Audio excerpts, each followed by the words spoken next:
Saudara-saudari yang terkasih dalam Yesus Kristus, hari ini kita mendengarkan bacaan Injil tentang pengajaran Yesus di atas bukit.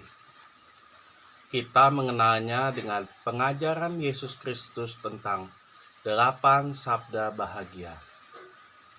Bapak, Ibu, saudara-saudari yang terkasih, kalau berbicara tentang sabda bahagia, yang paling saya ingat tentang sabda bahagia ini adalah waktu pelajaran agama Katolik di sekolah saat ulangan atau ujian. Pertanyaannya yang selalu sama. Tuliskan 8 sabda bahagia. Dan pertanyaan itu selalu ada di semua jenjang pendidikan, SD, SMP, dan SMA.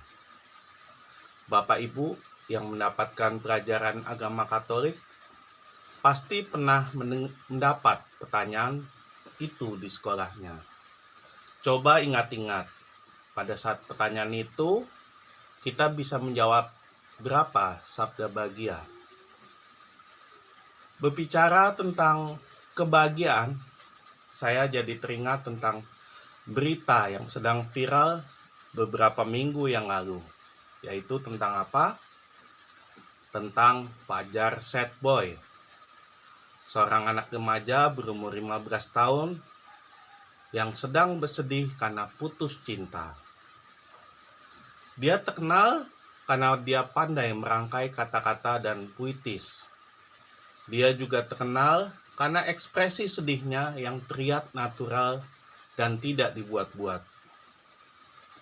Mungkin Bapak Ibu pernah melihat videonya. Fenomena Fajar Sad Boy menurut saya sangat menarik karena biasanya orang berlomba menunjukkan dirinya bahagia di depan umum.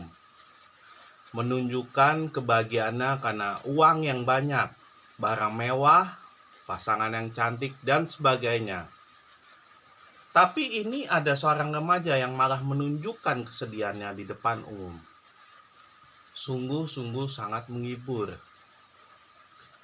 Saudara-saudari yang terkasih, coba saya tanya, siapa penonton di sini yang masih tidak bahagia?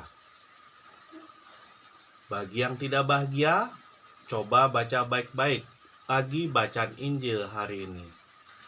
Karena sesungguhnya hari ini Yesus telah memberikan kunci atau rumus kebahagiaan kepada kita.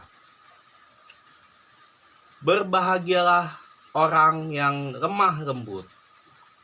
Berbahagialah orang yang miskin di hadapan Allah. Berbahagialah orang yang berduka cita. Berbahagialah orang yang lapar dan haus akan kebenaran. Berbahagialah orang yang murah hatinya. Berbahagialah orang yang suci hatinya. Berbahagialah orang yang membawa damai. Berbahagialah orang yang dianiaya demi kebenaran.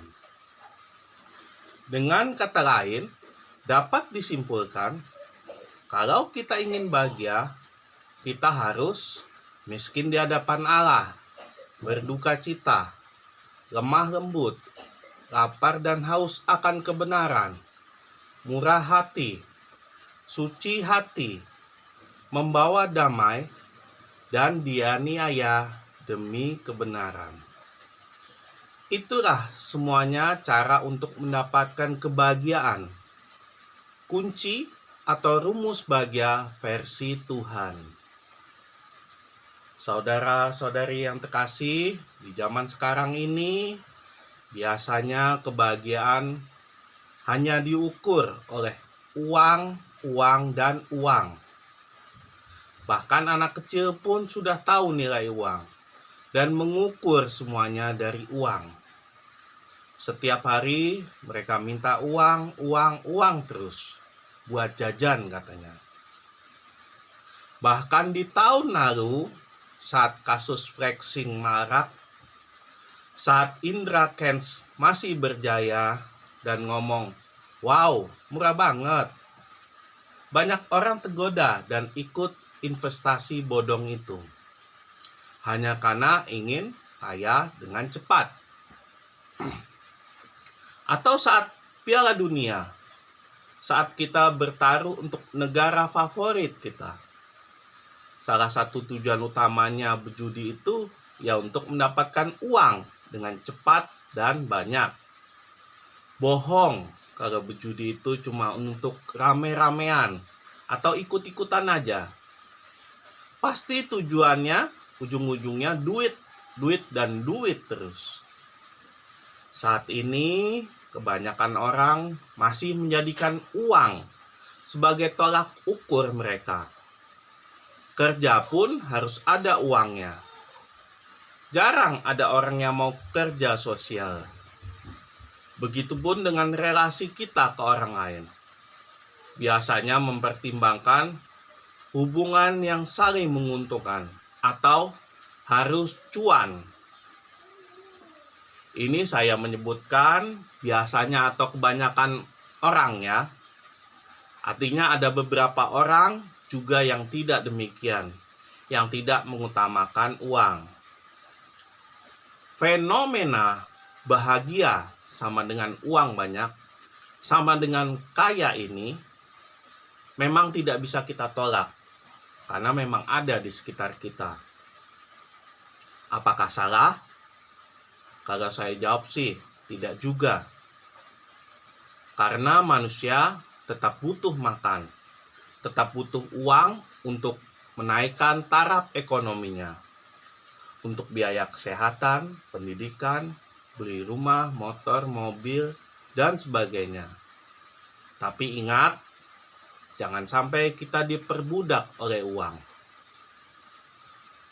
Uang-uang yang kita dapatkan jangan lupa juga disisihkan untuk kolekte, bangun gereja, orang sakit, uang duka, dan sebagainya. Singkat kata, kerja ya kerja, uang ya uang. Tapi jangan sampai kita lupa akan sesama kita.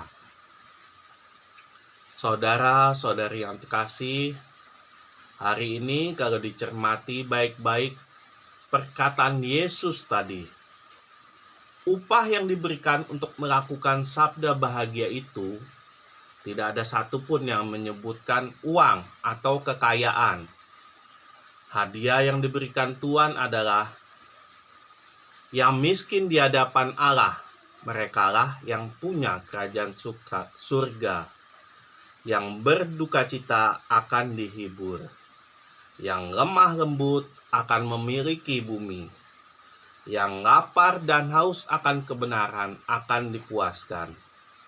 Yang murah hati akan beroleh kemurahan. Yang suci hati akan melihat Allah. Yang membawa damai akan disebut anak-anak Allah. Dan yang dianiaya demi kebenaran akan punya kerajaan surga. Dapat kita lihat bahwa semua upahnya adalah sesuatu yang tidak nyata. Dan bisa dibilang tidak dibutuhkan di dunia ini.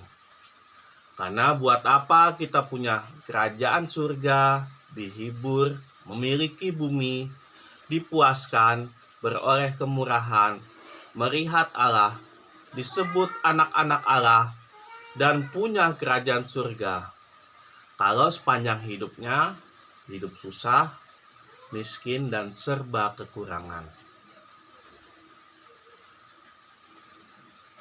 Tetap saja yang kita lihat di sekitar kita, kekayaan seseorang, barang mewah, rumah besar, mobil baru, jabatan bagus, terkenal, dan sebagainya.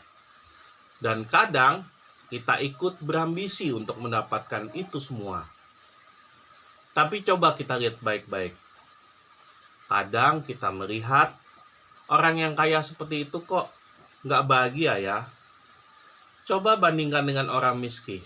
Orang miskin susah dan nggak punya apa-apa. Kok kelihatannya happy-happy aja ya. Itu semua kenapa? Karena bisa jadi orang-orang kaya itu tidak mengalami kebahagiaan sejati. Kebahagiaan yang versi Tuhan.